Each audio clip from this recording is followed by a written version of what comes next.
Good morning. ഇന്നത്തെ വീഡിയോയിൽ R C coupled amplifier എന്ന ടോപ്പിക്കാണ് പഠിക്കാൻ പോകുന്നത്.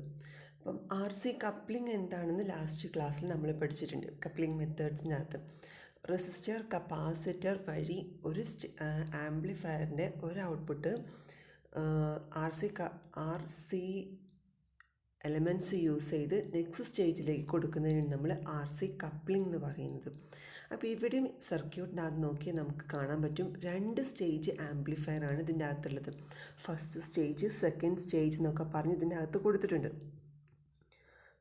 ഫസ്റ്റ് സ്റ്റേജ്, സെക്കൻഡ് സ്റ്റേജ് എന്നൊക്കെ പറഞ്ഞ് ഇതിൻ്റെ അകത്ത് മാർക്ക് ചെയ്തിട്ടുണ്ട്. ഈ ഫസ്റ്റ് സ്റ്റേജിനെയും സെക്കൻഡ് സ്റ്റേജിനെയും കപ്പിൾ ചെയ്യുന്ന കപ്ലിംഗ് ഡിവൈസാണ് in between of the first stage and second stage കൊടുത്തിട്ടുള്ളത്.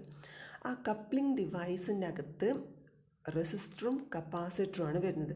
ഇപ്പം നമുക്കിവിടെ ഡോട്ടഡ് ആയിട്ട് കാണിച്ചിട്ടുണ്ട്. അപ്പോൾ നോക്കിയേ, R C C C R B എന്ന് വെച്ചാൽ ഫസ്റ്റ് സ്റ്റേജിൻ്റെ collector resistor, then coupling capacitor എന്നാണ് നമ്മളിതിനെ വിളിക്കുക, സി സി എന്ന് പറയുന്നത്.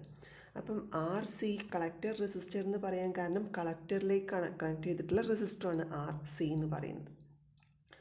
ദെൻ ആർ ബി എന്ന് പറയുന്നത് സെക്കൻഡ് സ്റ്റേജിൻ്റെ ബേസിലേക്ക് കണക്ട് ചെയ്തിട്ടുള്ള റെസിസ്റ്ററാണ് ആർ ബി. ഈ മൂന്ന് resistors R C, C C, R B, അതേപോലെ തന്നെ സി സി എന്ന് പറയുന്ന കപ്പാസിറ്റർ, ഇത്രയും യൂസ് ചെയ്തിട്ടാണ് നമ്മൾ കപ്ലിംഗ് നടത്തുന്നത്. മീൻസ് ഫസ്റ്റ് സ്റ്റേജിൻ്റെ ഔട്ട്പുട്ടിനെ സെക്കൻഡ് സ്റ്റേജിലേക്ക് കൊടുക്കുന്നത് ഈ കപ്ലിംഗ് ഡിവൈസ് യൂസ് ചെയ്തിട്ടാണ്. ഇപ്പം നമ്മൾ പറഞ്ഞിട്ടുണ്ട് ഏത് മെത്തേഡ് യൂസ് ചെയ്തിട്ടാണോ നമ്മൾ കപ്പിൾ ചെയ്യുന്നത്, അപ്പോൾ നമുക്ക് ആ പേര് വെച്ച് നമുക്ക് ആ ആംപ്ലിഫയറിനെ വിളിക്കാമെന്ന്. ആർ സി കപ്ലിംഗ് ആണ് ഉപയോഗിക്കണമെന്നുണ്ടെങ്കിൽ ആർ സി കപ്പിൾഡ് ആംപ്ലിഫയറിനെ വിളിക്കാം. ദെൻ ഡയറക്റ്റ് കപ്ലിംഗ് ആണ് ഉപയോഗിക്കുന്നുണ്ടെങ്കിൽ ഡയറക്റ്റ് കപ്പിൾഡ് ആംപ്ലിഫയറിന് നമ്മൾ വിളിച്ചു. അപ്പം ട്രാൻസ്ഫോമർ ആണെങ്കിൽ ട്രാൻസ്ഫോമർ കപ്പിൾഡ് ആംപ്ലിഫയർ എന്ന് വിളിക്കാമെന്ന് പറഞ്ഞു. അപ്പോൾ ഇവിടെ ആർ സി കപ്പിൾഡ് ആംപ്ലിഫയർ ആണ് നമ്മൾ എക്സ്പ്ലെയിൻ ചെയ്യുന്നത്. അപ്പോൾ ആർ സി കപ്പിൾഡ് ആംപ്ലിഫയറെ നമുക്കൊന്ന് ഡീറ്റെയിൽ ആയിട്ട് നോക്കണം. കാരണം ഒരുപാട് ഉപയോഗിക്കുന്ന അല്ലെങ്കിൽ സിമ്പിളായിട്ടുള്ള ഉപയോഗിക്കാൻ എളുപ്പമുള്ള ഒരു മെത്തേഡാണ് ആർ സി കപ്പിൾഡ് ആംപ്ലിഫയർ എന്ന് പറയുന്നത്. അപ്പോൾ നമുക്കറിയാം, ഒന്നിൽ കൂടുതൽ ആംപ്ലിഫയറിൻ്റെ സ്റ്റേജസ് വന്നിട്ടുണ്ടെങ്കിൽ നമ്മളതിനെ മൾട്ടി സ്റ്റേജ് ആംപ്ലിഫയർ എന്നാണ് പറയുന്നത്. ഇവിടെ ആർ സി കപ്പിൾഡ് ആംപ്ലിഫയറും ഒരു മൾട്ടി സ്റ്റേജ് ആംപ്ലിഫയറാണ്. കാരണം രണ്ട് സ്റ്റേജ് ഇതിനകത്ത് വരുന്നിട്ടുണ്ട്. അപ്പോൾ മൾട്ടി സ്റ്റേജ് ആംപ്ലിഫയറാണ്. ഈ മൾട്ടി സ്റ്റേജ് ആംപ്ലിഫയർ നമ്മൾ എന്തിനാണ് ഉപയോഗിക്കുന്നത്? ലാസ്റ്റ് ക്ലാസ്സിൽ പഠിച്ചു, വോൾട്ടേജിൻ്റെ ഗെയിൻ കൂട്ടാൻ, അതേപോലെ തന്നെ പവറിൻ്റെ ഗെയിൻ കൂട്ടാൻ. അപ്പോൾ സിഗ്നൽ സ്ട്രെങ്തൻ ചെയ്യാൻ വേണ്ടിയിട്ടാണ് നമ്മൾ പ്രാക്ടിക്കൽ ആപ്ലിക്കേഷൻസിലൊക്കെ നമുക്ക് ചെറിയ സിഗ്നൽ പോരാ, അവിടെ ലാർജ് സിഗ്നൽ വേണം. ആ കേസുകളിലാണ് നമ്മൾ എന്ത് യൂസ് ചെയ്യുന്നത്? മൾട്ടി സ്റ്റേജ് ആംപ്ലിഫയേഴ്സ് യൂസ് ചെയ്യുന്നത്. അപ്പോൾ ഇവിടെ ഫസ്റ്റ് സ്റ്റേജ് ആംപ്ലിഫയറിൽ R B, R C, R E, ഇത്രയാണ് ഫസ്റ്റ് സ്റ്റേജ് Q1 എന്ന് പറയുന്ന ട്രാൻസിസ്റ്ററിലേക്ക് കണക്ട് ചെയ്തിട്ടുള്ളത്. അതിലേക്ക് ഒരു 3 കപ്പാസിറ്റർ വരുന്നുണ്ട്, C1, CE, CC എന്ന് പറയുന്ന 3 കപ്പാസിറ്റർ. നമുക്ക് ആദ്യം ഫസ്റ്റ് സ്റ്റേജ് മാത്രം നോക്കാം. അപ്പം ഇതിൻ്റെ അകത്ത് C1 എന്ന് പറയുന്ന കപ്പാസിറ്റർ വഴിയാണ് നമ്മൾ ഇൻപുട്ട് സിഗ്നൽ കൊടുക്കുന്നത്. ഇവിടെ Vin എന്ന് പറയുന്ന ഇൻപുട്ട് സിഗ്നൽ കാണിച്ചിട്ടുണ്ട്. ദെൻ സെക്കൻഡ് സ്റ്റേജിൻ്റെ ഔട്ട്പുട്ടിൽ ഔട്ട്പുട്ട് സിഗ്നൽ മാർക്ക് ചെയ്തിട്ടുണ്ട്. ഇത് V0 ആണ് ഔട്ട്പുട്ട് സിഗ്നൽ. അപ്പം ഇൻപുട്ട് സിഗ്നൽ ഒരു സ്മോൾ സിഗ്നലാണ്. അതെന്ത് ചെയ്യും? C1 എന്ന് പറയുന്ന കപ്പാസിറ്റർ വഴിയാണ് Q1ൻ്റെ ബേസിലേക്ക് കൊടുക്കുന്നത്. അവിടെ എത്തിക്കഴിഞ്ഞിട്ടുണ്ടെന്നുണ്ടെങ്കിൽ സിഗ്നൽ എന്ത് ചെയ്യും? ആംപ്ലിഫൈ ചെയ്യും. ആ ആംപ്ലിഫൈ ചെയ്തിട്ടുള്ള സിഗ്നൽ നമുക്ക് കിട്ടുന്നത് Q1ൻ്റെ കളക്ടറിലാണ്. അവിടെ എത്തിക്കഴിഞ്ഞാൽ വീണ്ടും CC എന്ന് പറയുന്ന കപ്ലിംഗ് കപ്പാസിറ്റർ എന്നാണ് അതിനെ വിളിക്കുന്നത്. കപ്ലിംഗ് ചെയ്യാൻ ഉപയോഗിക്കുന്ന കപ്പാസിറ്ററിനെ കപ്ലിംഗ് കപ്പാസിറ്റർ എന്ന് വിളിക്കും. ആ കപ്ലിംഗ് കപ്പാസിറ്റർ വഴി Q2ൻ്റെ ബേസിലേക്ക് കൊടുക്കും. Q2 എന്ന് പറയുന്ന ട്രാൻസിസ്റ്ററിൻ്റെ ബേസിലേക്ക് കൊടുക്കും. എഗെയിൻ ട്രാൻസിസ്റ്റർ എന്ത് ചെയ്യും? അപ്പോൾ പ്രത്യക്ഷത്തിൽ Q2 എന്ന് പറയുന്ന ട്രാൻസിസ്റ്ററിൻ്റെ ബേസിലേക്ക് ഒരു ഇൻപുട്ട് സിഗ്നൽ എത്തി. ആ സിഗ്നൽ, ആ ഇൻപുട്ട് എന്ന് പറയുന്നത് ഫസ്റ്റ് സ്റ്റേജിൻ്റെ ഔട്ട്പുട്ടാണ്. ആ ഇൻപുട്ട് സിഗ്നലിനെ സെക്കൻഡ് ട്രാൻസിസ്റ്റർ Q2 എന്ത് ചെയ്യും? Again amplify. എന്നിട്ട് നമുക്ക് എവിടെ കിട്ടും ഔട്ട്പുട്ട്? Q2ൻ്റെ കളക്ടറിൽ ഔട്ട്പുട്ട് കിട്ടും. ആ ഔട്ട്പുട്ടിനെ നമ്മൾ എന്ത് ചെയ്യും? C2 വഴി ഔട്ട്പുട്ടിൽ നമ്മൾ മെഷർ ചെയ്യും. അപ്പോൾ ഇവിടെ ഇൻപുട്ട് സിഗ്നലിനെ ആദ്യം Q1 ഒന്ന് ആംപ്ലിഫൈ ചെയ്തു, അതിനെ എഗെയിൻ Q2 ആംപ്ലിഫൈ ചെയ്തു. അപ്പോൾ ഇവിടുത്തെ വോൾട്ടേജ് ഗെയിൻ എന്തായിരിക്കും? 2 പ്രാവശ്യം ആണ് ഇവിടെ ആംപ്ലിഫിക്കേഷൻ നടക്കുന്നത്. അപ്പോൾ നമുക്കിതിൻ്റെ ഓവറോൾ വോൾട്ടേജ് ഗെയിൻ, ഈ ഒരു കംപ്ലീറ്റ് RC കപ്പിൾഡ് ആംപ്ലിഫയറിൻ്റെ overall voltage gain suppose AV ആണെന്ന് കരുതാം. ഫസ്റ്റ് സ്റ്റേജിൻ്റെ വോൾട്ടേജ് ഗെയിൻ AV1 ആണെന്ന് കരുതാം. സെക്കൻഡ് സ്റ്റേജിൻ്റെ വോൾട്ടേജ് ഗെയിൻ AV2 ആണെന്ന് കരുതാം. അപ്പോൾ ടോട്ടൽ വോൾട്ടേജ് ഗെയിൻ അല്ലെങ്കിൽ ഓവറോൾ വോൾട്ടേജ് ഗെയിൻ അതാണ് നമ്മൾ AV എന്ന് പറഞ്ഞ് ഡിനോട്ട് ചെയ്തത്. അപ്പോൾ AV എന്തായിരിക്കും?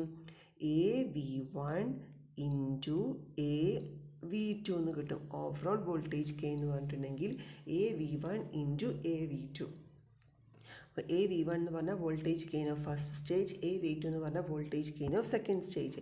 അപ്പോൾ 2 തവണ അവിടെ ആംപ്ലിഫിക്കേഷൻ നടന്നു. അപ്പം നമ്മൾ പഠിച്ചിട്ടുണ്ട് മൾട്ടി സ്റ്റേജ് ആംപ്ലിഫയേഴ്സിൻ്റെ വോൾട്ടേജ് ഗെയിൻ എന്ന് പറഞ്ഞാൽ product of the individual stage gains ആണെന്ന്. അങ്ങനെ എന്ത് ചെയ്തു? പ്രോഡക്റ്റൊക്കെ എടുത്ത് വോൾട്ടേജ് ഗെയിൻ കൂടുതൽ വന്നു. ഇനി നമുക്ക് ഈ പറഞ്ഞ കാര്യങ്ങളൊക്കെ ഒന്ന് ഡീറ്റെയിൽ ആയിട്ട് നോക്കാം.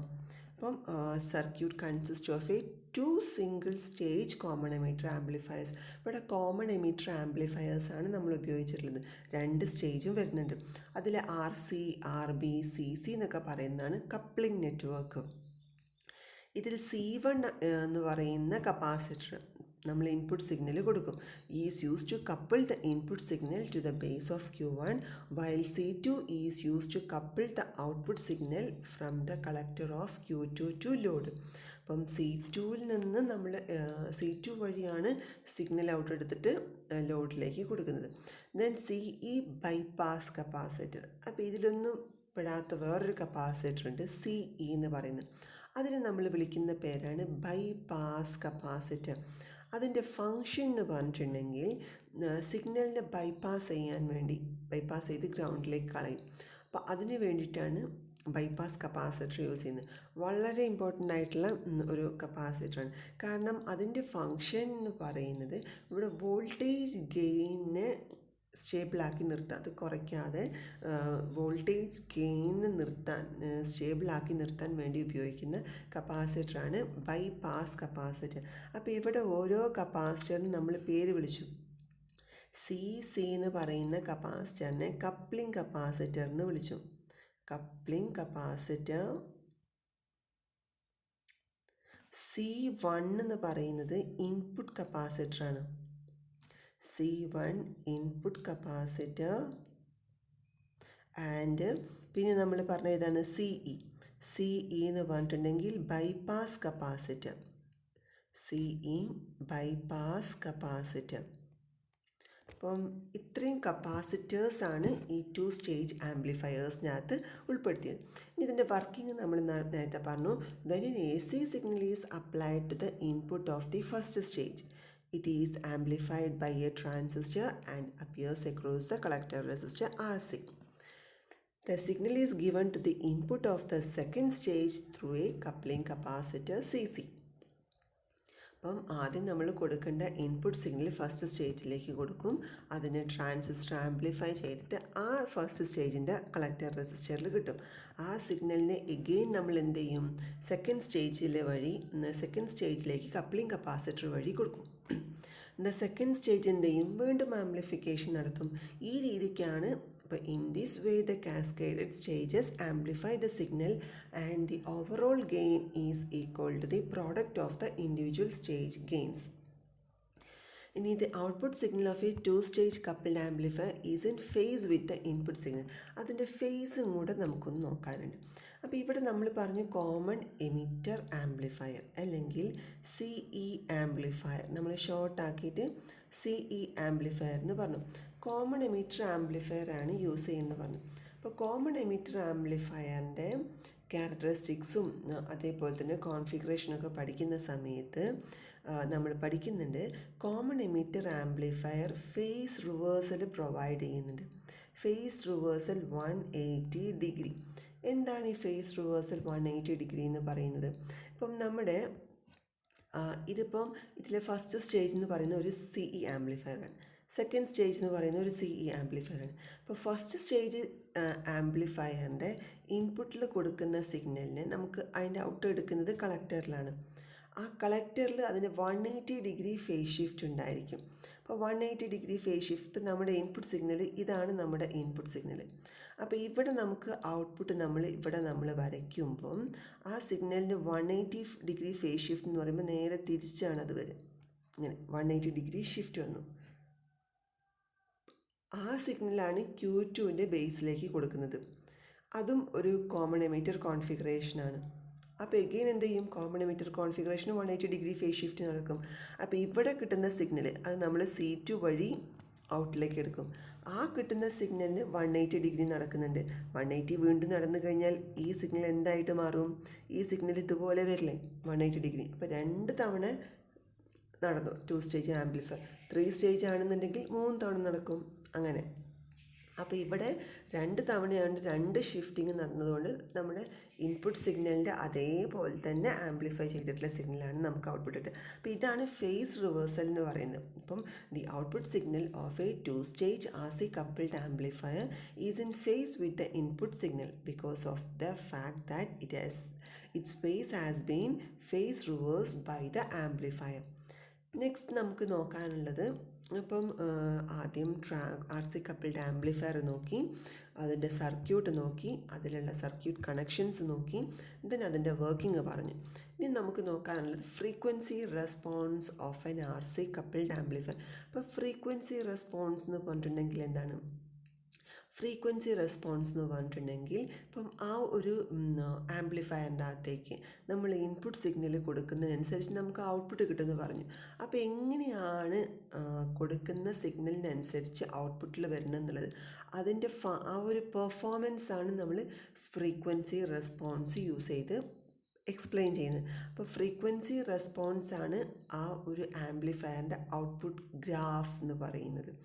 ഗ്രാഫിക്കൽ റെപ്രസെൻറ്റേഷൻ എന്ന് പറയുമ്പോൾ എന്താണ്, അതിൻ്റെ പെർഫോമൻസ്, അതിൻ്റെ വർക്കിംഗ്, അല്ലെങ്കിൽ അതിലേക്ക് സിഗ്നൽ കൊടുത്താൽ എന്ത് ഔട്ട്പുട്ട് കിട്ടുന്നുള്ളത് നമ്മളവിടെ പിക്ചോറിയൽ റെപ്രസെൻറ്റേഷനാണ് നമ്മൾ ഗ്രാഫ് എന്ന് പറയുന്നത്.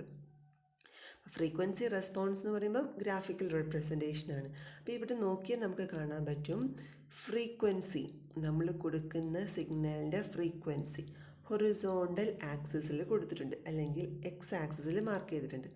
അതേപോലെ തന്നെ നമ്മുടെ സിഗ്നലിൻ്റെ വോൾട്ടേജ് ഗെയിൻ എന്ന് പറഞ്ഞിട്ടുണ്ടെങ്കിൽ എന്താണ് വോൾട്ടേജ് ഗെയിൻ? നമ്മൾ പല തവണ പറഞ്ഞു, വോൾട്ടേജ് ഗെയിൻ AV എന്ന് പറഞ്ഞ് ഡിനോട്ട് ചെയ്യും.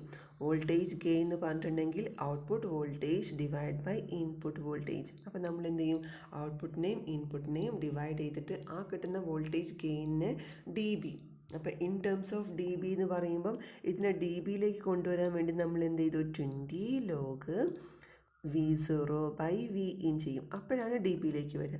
ഇതാകുമ്പോൾ സാധാ ഡെസിമൽ വാല്യൂ വരും.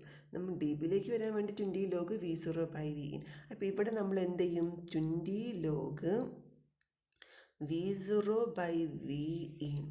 V0/Vin ആണ് ഇവിടുത്തെ വോൾട്ടേജ് ഗെയിൻ ഇൻ dB എന്ന് പറയുന്ന unit.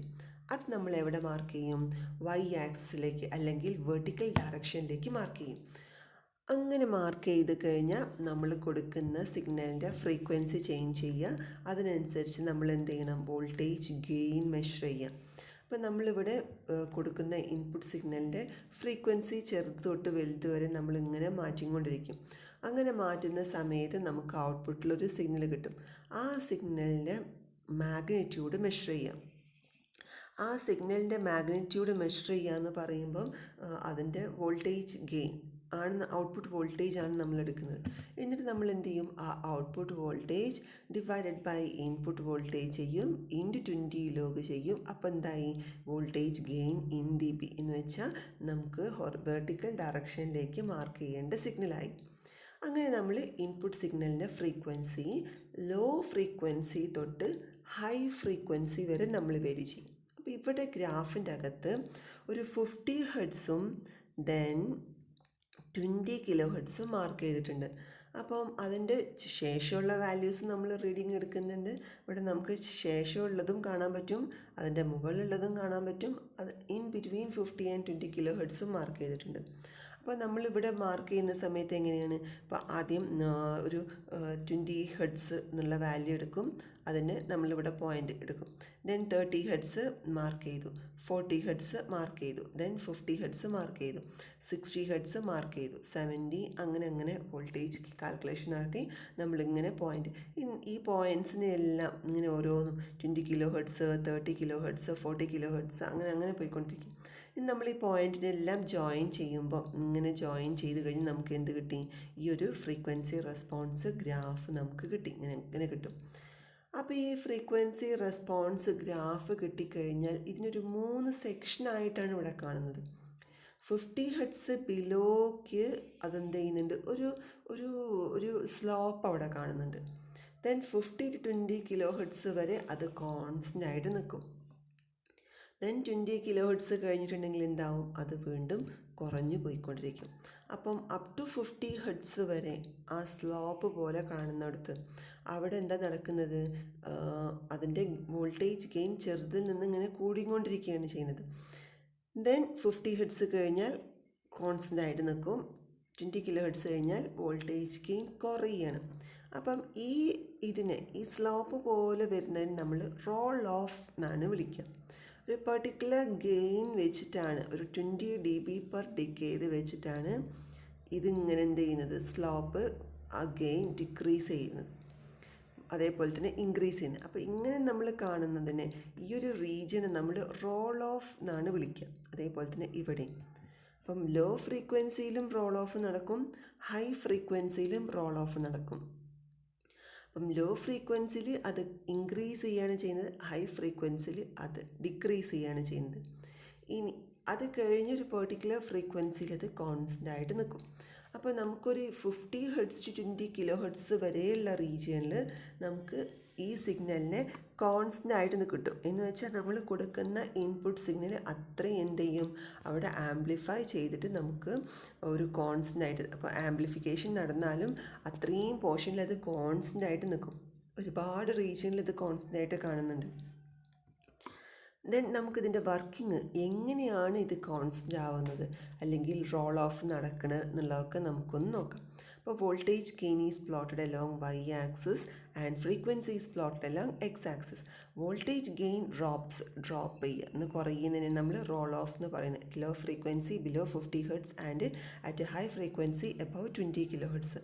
The voltage gain remain constant in the mid frequency range at low frequency below 50 Hz. Below 50 hertz. അപ്പോൾ നമുക്ക് ഇനി ഒന്ന് ഡീറ്റെയിൽ ആയിട്ട് നോക്കാം. ബിലോ 50 ഹെർട്സിൽ ഇവിടെ കപ്പാസിറ്റർ വഴിയാണ് ഇൻപുട്ട് കൊടുക്കുന്നത്, കപ്പാസിറ്റർ വഴിയാണ് ഔട്ട്പുട്ട് എടുക്കുന്നത്. അപ്പോൾ നമുക്ക് കപ്പാസിറ്ററിൻ്റെ കപ്പാസിറ്റീവ് റിയാക്റ്റൻസ് എന്ന് പറഞ്ഞിട്ടുണ്ടെങ്കിൽ എക്സ് ആണ്. Capacitive reactance equal to 1/j⍵c ആണ്. അപ്പം ഒമേഗ എന്ന് പറഞ്ഞിട്ടുണ്ടെങ്കിൽ നമുക്കൊന്നും കൂടെ തന്നെ ഒമേഗ നമുക്ക് മാറ്റാം. 1/j എന്ന് പറഞ്ഞിട്ടുണ്ടെങ്കിൽ -j ആണ്. ദെൻ ഒമേഗ എന്ന് പറഞ്ഞിട്ടുണ്ടെങ്കിൽ എന്താണ്, 2πf × c ആണ്. ചെറിയ ക്ലാസ്സുകളിൽ പഠിച്ചിട്ടുണ്ടാകും ഫിസിക്സിൻ്റെ അകത്ത്. Angular frequency omega equal to 2 × π × f. Pi എന്ന് പറഞ്ഞിട്ടുണ്ടെങ്കിൽ എന്താണ്, 3.14. എഫ് എന്ന് പറഞ്ഞാൽ എന്താണ്, ഫ്രീക്വൻസി. അപ്പോൾ നോക്കിയേ, ഫ്രീക്വൻസി നമ്മളിപ്പോൾ ഇവിടെ ചെയ്യുന്ന എന്താണ്, low frequency, high frequency, mid frequency എന്ന് പറഞ്ഞ് 3 സെക്ഷൻ ആക്കിയിട്ടുണ്ട്. അപ്പോൾ ഫ്രീക്വൻസി ഈ എക്സിക്കകത്ത് ഫ്രീക്വൻസി നമ്മൾ കൂട്ടുക കുറയ്ക്കുകയൊക്കെ ചെയ്യുന്നുണ്ട്. അപ്പോൾ ഒരു ലോ ഫ്രീക്വൻസി ആവുന്ന സമയത്ത് കപ്പാസിറ്റീവ് റിയാക്റ്റൻസ് എന്തായിരിക്കും നോക്കുക. ഇവിടെ എക്സി ഈക്വൽ ടു 1/2πfc ആണ്. ഈ -j അല്ലെങ്കിൽ -j അവിടെ കിടന്നോട്ടെ, -j/2πfc എന്ന് വെച്ചാൽ എക്സി ഇൻവേഴ്സ്ലി പ്രപ്പോർഷണൽ ടു 1/f ആണ്. അങ്ങനെയല്ലേ വരിക, X C is inversely proportional to F ആണ്. അപ്പോൾ ഫ്രീക്വൻസി കുറയുമ്പം കപ്പാസിറ്റീവ് റിയാക്റ്റൻസ് എന്തായിരിക്കും, ഹൈ ആയിരിക്കും അല്ലേ, ഇൻവേഴ്സ്ലി പ്രപ്പോർഷനാണ്. അപ്പോൾ ഫ്രീക്വൻസി കുറയുമ്പോൾ കപ്പാസിറ്റീവ് റിയാക്റ്റൻസ് ഹൈ ആയിരിക്കും. ഇനി ഫ്രീക്വൻസി കൂടുമ്പോൾ എന്തായിരിക്കും, ഫ്രീക്വൻസി ഹൈ ആവുമ്പോൾ കപ്പാസിറ്റീവ് റിയാക്റ്റൻസ് എന്തായിരിക്കും, ലോ ആയിരിക്കും. കാരണം ഇൻവേഴ്സ്ലി പ്രൊപ്പോർഷനാണ്. അപ്പോൾ നമ്മൾ ഈ ഒരു കൺസെപ്റ്റ് വെച്ചിട്ടാണ് നമ്മളിത് ഫ്രീക്വൻസി റെസ്പോൺസ് എക്സ്പ്ലെയിൻ ചെയ്യുന്നത്. അപ്പം ലോ ഫ്രീക്വൻസി എന്ന് പറഞ്ഞിട്ടുണ്ടെങ്കിൽ ബിലോ 50 ഹെർട്സ് വരെ വരുന്നത്. Below 50 hertz, low frequency below 50 hertz എന്ന് പറയുമ്പം ബിലോ 50 ഹെർട്സ് വരെയുള്ള എന്നുവെച്ചാൽ 0, 10 hertz, 20 hertz, 30 hertz, 40 hertz, 50 hertz, up to 50 hertz വരെ നമ്മൾ എന്ത് ചെയ്യും, ഉള്ള ഫ്രീക്വൻസീസാണ് ഇതിൻ്റെ ഇൻപുട്ടിലേക്ക് കൊടുക്കുന്നത്. അപ്പോൾ അതൊക്കെ ലോ ഫ്രീക്വൻസി റേഞ്ചിലാണ്. ആ കേസിലെല്ലാം കപ്പാസിറ്റീവ് റിയാക്റ്റൻസ് എന്താണ്, വെരി ഹൈ ആണ്. കപ്പാസിറ്റീവ് റിയാക്റ്റൻസ് ഹൈ എന്ന് പറഞ്ഞിട്ടുണ്ടെങ്കിൽ കപ്പാസിറ്റർ സിഗ്നൽ അകത്തേക്ക് കൊടുക്കുന്നത് കുറഞ്ഞുകൊണ്ടിരിക്കും. അപ്പം കപ്പാസിറ്റീവ് റിയാക്റ്റൻസ് ഹൈ ആവും. എന്നിട്ട് നമ്മൾ ഫ്രീക്വൻസി കൂട്ടുന്തോറും എന്ത് ചെയ്യും, ആ കപ്പാസിറ്റീവ് റിയാക്റ്റൻസ് കുറഞ്ഞു വന്നുകൊണ്ടിരിക്കും. ഇൻവേഴ്സ്ലി പ്രൊപ്പോർഷണൽ ആയതുകൊണ്ട് കുറഞ്ഞുകൊണ്ടിരിക്കും. അപ്പോൾ ലോ ഫ്രീക്വൻസിയിൽ കപ്പാസിറ്റീവ് റിയാക്റ്റൻസ് വളരെ കൂടുതലാണ്. അങ്ങനെ ഫ്രീക്വൻസി നമ്മൾ റിയാക്റ്റൻസ് കൂടുക എന്ന് പറയുമ്പം അതിലൂടെ പോകുന്ന സിഗ്നൽ കുറവാണ്. അതിൽ ആ C1 എന്ന് പറയുന്ന അല്ലെങ്കിൽ ഇൻപുട്ട് കപ്പാസിറ്ററിലൂടെ കൊടുക്കുന്ന സിഗ്നലിൻ്റെ എമൗണ്ട് കുറയും. ഇനി നമ്മുടെ ഫ്രീക്വൻസി കൂട്ടുന്തോറും അവിടുത്തെ റിയാക്റ്റൻസ് കുറയും. എന്ന് വെച്ചാൽ അതിനനുസരിച്ച് കൊടുക്കുന്ന ഇൻപുട്ട് സിഗ്നൽ കൂടും. അപ്പോൾ നോക്കിയേ, ആദ്യം ഹൈ കപ്പാസിറ്റീവ് റിയാക്റ്റൻസ് ആകുമ്പം ഗെയിൻ കുറവായിരുന്നു. ദെൻ നമ്മുടെ ഫ്രീക്വൻസി കൂട്ടിയപ്പം ഗെയിൻ എന്തായി, കൂടി. എഗെയിൻ നമ്മുടെ ഫ്രീക്വൻസി കൂട്ടിയപ്പം ഗെയിൻ കൂട്ടി. എഗെയിൻ ഫ്രീക്വൻസി കൂട്ടിയപ്പോൾ ഗെയിൻ. അപ്പോൾ ഇങ്ങനൊരു വോൾട്ടേജ് ഗെയിൻ പോയിൻ്റ് മാർക്ക് ചെയ്ത് നമുക്ക് എങ്ങനെ കിട്ടും, ഇങ്ങനെ ഒരു റോൾ ഓഫ് അവിടെ കിട്ടും. അപ്പം നോക്കിയേ, capacitive reactance is inversely proportional to frequency. Thus at low frequency the reactance of the capacitor is large. Therefore, it allows only a small part of the signal to pass from one stage to the next stage. In addition to this, CE capacitor cannot shunt the emitter resistor effectively because of its large reactance. ഒരു കാരണം കൂടെ വരുന്നുണ്ട്. അപ്പം ഒരു first stage നമ്മൾ പറയുന്നത് small സിഗ്നലിനെ നമ്മൾ ഇതിനകത്ത് പാസ് ചെയ്യുള്ളൂ എന്ന് പറഞ്ഞു. ഇനി ഒരു റീസണും കൂടെ ഇതിന് വരും. നമ്മൾ ഇതിനകത്ത് CE കപ്പാസിറ്റർ, വോൾട്ടേജ് ഗെയിനെ സ്റ്റേബിൾ ചെയ്ത് നിർത്താൻ വേണ്ടി CE കപ്പാസിറ്റർ യൂസ് ചെയ്യുന്നുണ്ട്. ആ CE കപ്പാസിറ്ററിനെ പ്രോപ്പറായിട്ട് അവിടെ ഷണ്ടിങ് നടക്കുന്നില്ല. മീൻസ് റെസിസ്റ്ററിനെ അക്രോസ് പാരലി കണക്ട് ചെയ്തിട്ട് പ്രോപ്പറായിട്ടുള്ള പാരലിങ് അവിടെ നടക്കുന്നില്ല. കാരണം അതിന് ലാർജ് റിയാക്റ്റൻസ് ആണ് ലോ ഫ്രീക്വൻസിയിൽ നടക്കുന്നത്. ഈ രണ്ട് കാരണം കൊണ്ട് തന്നെ നമുക്ക് എന്ത് ചെയ്യും പറയാം, അവിടുത്തെ വോൾട്ടേജ് ഗെയിൻ റോൾ ഓഫ് ആയിരിക്കും. റോൾ ഓഫ് മീൻസ് അതൊരു സ്ലോപ്പ് ആയിരിക്കും, കോൺസ്റ്റൻ്റ് ആയിട്ട് നിൽക്കില്ല. അപ്പം നമുക്ക് ഒരു റീസൺ പറഞ്ഞു, കപ്പാസിറ്റീവ് റിയാക്റ്റൻസ് എന്ന് പറയുന്നത് ഇൻവേഴ്സ്ലി പ്രൊപ്പോർഷണൽ ടു ഫ്രീക്വൻസിയാണ്. അപ്പോൾ ഫ്രീക്വൻസി കുറവാകുമ്പം റിയാക്റ്റൻസ് കൂടുതലായിരിക്കും. റിയാക്റ്റൻസ് കൂടുമ്പോൾ അതിലൂടെ പോകുന്ന സിഗ്നൽ കുറയും. ഇനി നമ്മൾ ഫ്രീക്വൻസി കൂട്ടുന്തോറും റിയാക്റ്റൻസ് കുറഞ്ഞുകൊണ്ടിരിക്കും. അപ്പോൾ അതിലൂടെ പോകുന്ന സിഗ്നൽ കൂടിക്കൊണ്ടിരിക്കും. അപ്പോൾ നമ്മളതിൻ്റെ ഫ്രീക്വൻസി പോയിൻ്റ് മാർക്ക് ചെയ്ത് ഫ്രീക്വൻസി റെസ്പോൺസ് പ്ലോട്ട് ചെയ്യുമ്പം ലോ ഫ്രീക്വൻസിയിൽ റോൾ ഓഫ് ഉള്ള സിഗ്നൽ നമുക്ക് കിട്ടും. മാത്രമല്ല ഒരു റീസണും കൂടെ വരുന്നത്, CE കപ്പാസിറ്റർ പ്രോപ്പറായിട്ട് ഷണ്ടിങ് നടക്കുന്നില്ല. ഈ രണ്ട് കാരണത്താലാണ് ലോ ഫ്രീക്വൻസീസിൽ റോൾ ഓഫ് നടക്കുന്നത്. Then at high frequencies, very high ഫ്രീക്വൻസിയിലും സെയിം റീസൺ തന്നെയാണ് വരുന്നത്. കാരണം എന്താണ്, ഹൈ ഫ്രീക്വൻസിയിൽ കപ്പാസിറ്റീവ് റിയാക്റ്റൻസ് നമുക്കറിയാം, കപ്പാസിറ്റീവ് റിയാക്റ്റൻസ് XC എന്ന് പറഞ്ഞിട്ടുണ്ടെങ്കിൽ ഇൻവേഴ്സ്ലി പ്രൊപ്പോർഷണൽ ടു ഫ്രീക്വൻസിയാണ്. അപ്പോൾ വെരി ഹൈ ഫ്രീക്വൻസിയിൽ കപ്പാസിറ്റീവ് റിയാക്റ്റൻസ് എന്തായിരിക്കും, വളരെ കുറവായിരിക്കും. അപ്പോൾ ആ ഒരു സമയത്ത് വളരെ കുറവെന്ന് പറയുമ്പോൾ behave like A short circuit എന്ന് പറഞ്ഞിട്ടുണ്ടെങ്കിൽ ഷോർട്ടായി കഴിഞ്ഞിട്ടുണ്ടെങ്കിൽ എന്താണ്, ഫുൾ സിഗ്നൽ അങ്ങോട്ടേക്ക് പോകും. അപ്പോൾ അതേപോലെ തന്നെ വെരി ഹൈ ഫ്രീക്വൻസിയിൽ ഒരു ഷോർട്ട് സർക്യൂട്ട് പോലെ ആക്ട് ചെയ്യും. കാരണം അവിടുത്തെ റിയാക്റ്റൻസ് കുറയുമ്പോൾ ഔട്ട്പുട്ടിൽ വരുന്ന സിഗ്നൽ കംപ്ലീറ്റ് പാസ് ചെയ്യും. അപ്പം അങ്ങനെ പാസ് ചെയ്യുന്ന സമയത്ത് ഇവിടെ ലോഡിങ് എഫക്റ്റ് എന്ന് പറയുന്ന ഒരു പ്രോബ്ലമാണ് വരുന്നത്. കപ്പാസിറ്റീവ് റിയാക്റ്റൻസ് വളരെ കുറവും ഇപ്പം ഫുൾ സിഗ്നൽ പാസ് ചെയ്യുന്ന സമയത്ത് ലോഡിങ് എഫക്റ്റ് എന്ന് പറയുന്നൊരു പ്രോബ്ലം എന്ന് വെച്ചാൽ നമ്മൾ ഓരോ സ്റ്റേജിലേക്കും കൊടുക്കുന്ന സിഗ്നലിൻ്റെ എമൗണ്ട് അവിടെ കൂടും.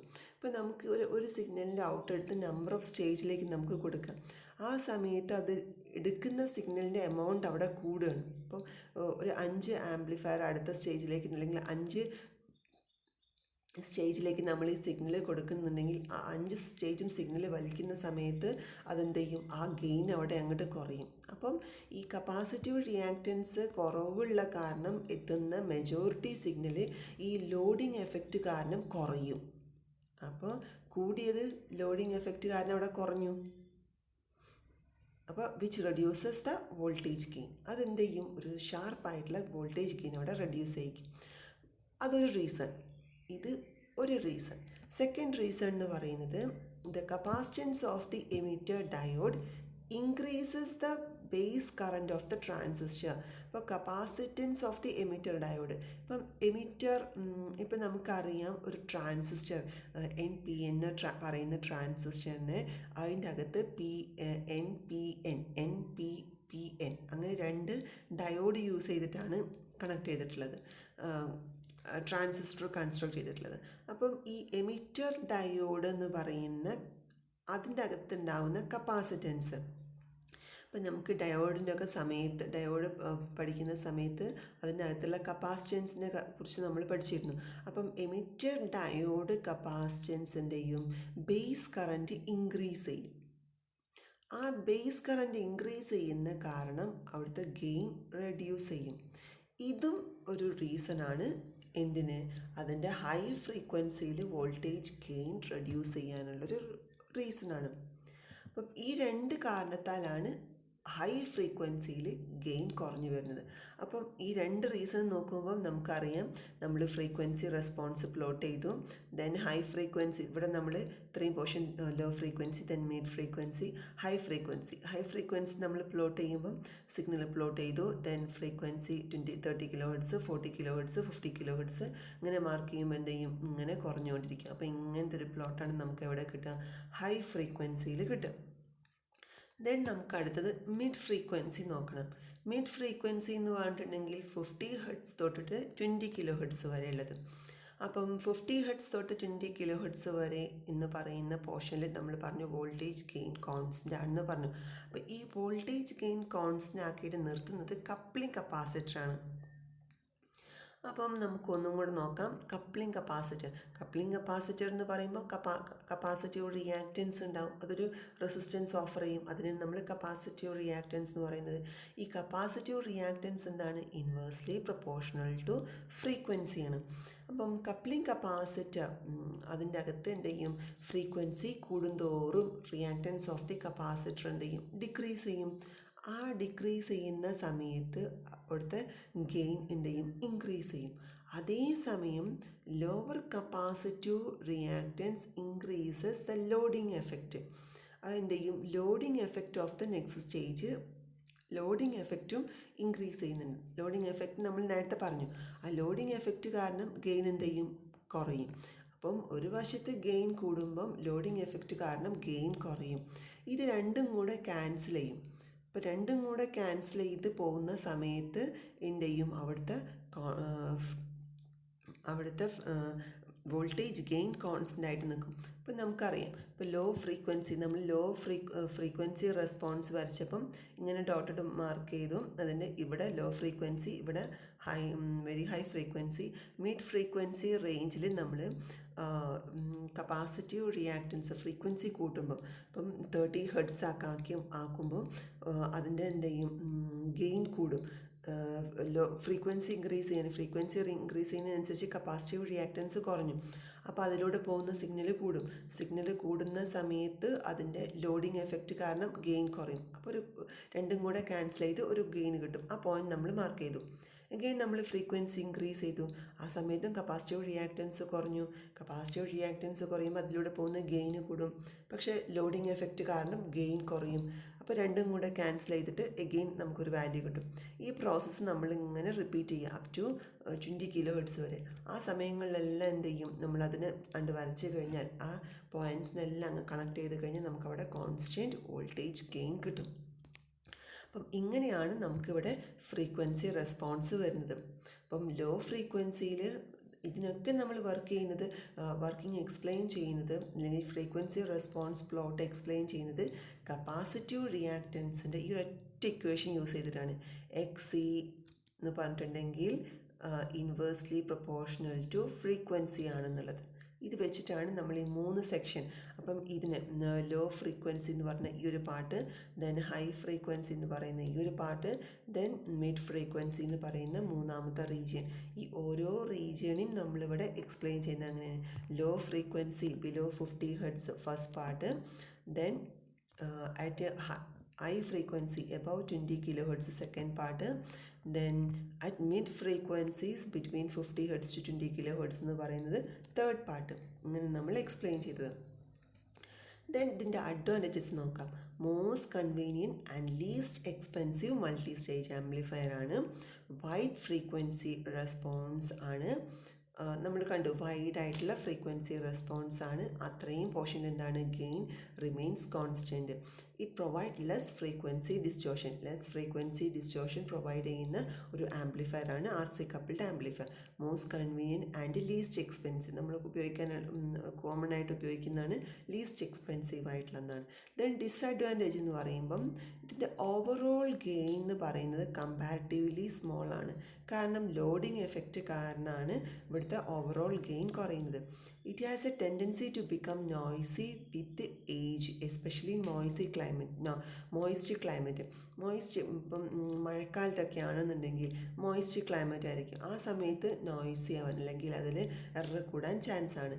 It provide poor resistance or impedance matching between the stages. Poor resistance or impedance matching between the, അത് പറഞ്ഞിട്ടുണ്ടെങ്കിൽ എന്താണ് ഇമ്പിഡൻസ് മാച്ചിങ്. ഇപ്പോൾ നമ്മൾ ഈ ഒരു ആംപ്ലിഫയർ യൂസ് ചെയ്തിട്ടാണ് നമ്മൾ അടുത്ത സ്റ്റേജിലേക്ക് കൊടുക്കുക. അപ്പോൾ ഇതൊരു പുവർ ഇമ്പിഡൻസ് മാച്ചിങ് ആണ്. ഇമ്പിഡൻസ് ഇപ്പോൾ 2 സിഗ്നലിലേക്ക് നമ്മൾ അങ്ങോട്ട് ട്രാൻസ്ഫർ ചെയ്ത് കൊടുക്കണമെങ്കിൽ അവിടുത്തെ ഇമ്പിഡൻസ് മാച്ച് ആവണം, എങ്കിലാണ് സിഗ്നൽ പ്രോപ്പറായിട്ട് ട്രാൻസ്ഫറിങ് നടക്കുക. പക്ഷേ ഇവിടെ പുവർ ഇമ്പിഡൻസ് മാച്ചിങ് എന്ന് പറയുമ്പം ആ ഇമ്പിഡൻസ് മാച്ചിങ് അവിടെ നടക്കുന്നില്ല. അപ്പോൾ സിഗ്നൽ ട്രാൻസ്ഫർ ചെയ്യുന്നത് എന്തായിരിക്കും, കുറവായിരിക്കും. അപ്പോൾ പുവർ ഇമ്പിഡൻസ് മാച്ചിങ്ങും ഇതിൻ്റെ ഒരു മെയിൻ ആയിട്ടുള്ള ഡിസഡ്വാൻറ്റേജ് ആണ്. ഇതിൻ്റെ അപ്ലിക്കേഷൻ എന്ന് പറയുന്നത് നമ്മളിത് പബ്ലിക് അഡ്രസ്സിങ് സിസ്റ്റത്തിനകത്താണ് ഇത് യൂസ് ചെയ്യുന്നത്. പക്ഷേ ഇത് നമ്മൾ ഉപയോഗിക്കുന്നത് അതിൻ്റെ ഇനീഷ്യൽ സ്റ്റേജിലേ ഉപയോഗിക്കുകയുള്ളൂ, പബ്ലിക് അഡ്രസ് സിസ്റ്റത്തിൻ്റെ. ദെൻ അതിൻ്റെ ഫൈനൽ സ്റ്റേജിലേക്കൊക്കെ നമ്മൾ പവർ ആംപ്ലിഫയേഴ്സാണ് ഉപയോഗിക്കുക. അപ്പോൾ ഇനീഷ്യൽ സ്റ്റേജിൽ ആണ് നമ്മൾ എന്ത് യൂസ് ചെയ്യുന്നത്, RC കപ്പിൾഡ് ആംപ്ലിഫയർ യൂസ് ചെയ്യുന്നത്. അപ്പോൾ ഇവിടെ നമ്മൾ RC കപ്പിൾഡ് ആംപ്ലിഫയറിൻ്റെ സർക്യൂട്ട് ഡയഗ്രാം പറഞ്ഞു, ദെൻ അതിൻ്റെ വർക്കിംഗ് പറഞ്ഞു, ദെൻ ഫ്രീക്വൻസി റെസ്പോൺസ് ആദ്യം ഗ്രാഫ് വരച്ച് ആ ഫ്രീക്വൻസി റെസ്പോൺസ് എക്സ്പ്ലെയിൻ ചെയ്തു. ഇത്രയാണ് RC കപ്പിൾഡ് ആംപ്ലിഫയറിൻ്റെ അകത്ത് വരാനുള്ളത്.